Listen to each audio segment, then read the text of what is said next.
Hey guys, Anthony Romano Jr. here from Dose of Realty.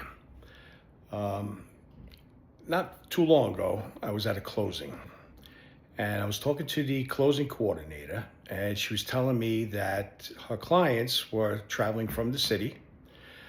They were selling a property in the city and they were buying their forever home out here. And what happened was they were running late.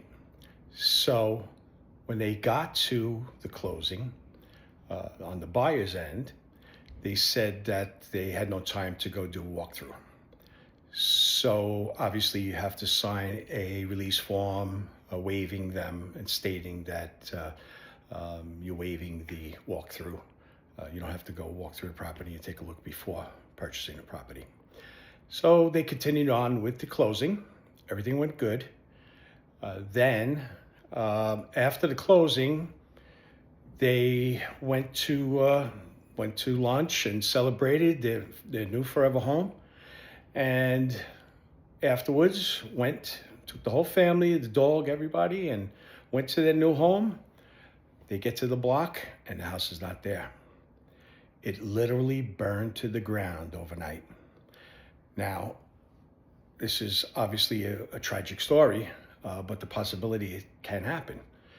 So I do encourage people to do their walkthrough. I mean, as close to the closing as possible, because overnight, anything could possibly happen.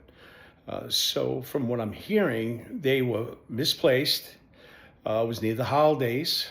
They couldn't put their Christmas tree up, and they have the family, the dogs. They were put up in hotels. They had to stay in hotels for the time being.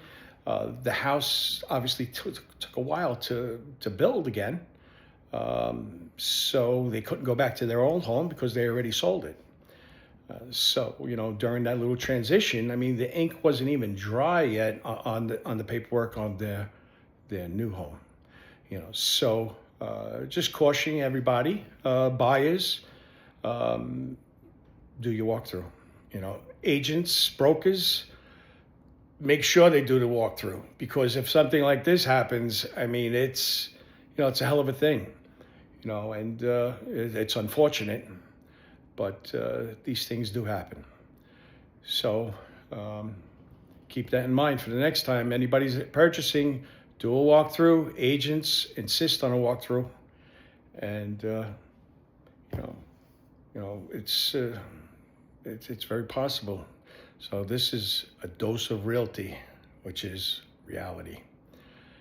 All right, anybody out there, if you're interested in telling me a story, comment below. Any agents want to reach out, maybe sit down and do a little interview with me on a podcast, and we could help educate some people. Okay, well, thank you again, and we'll talk to you soon. Be well.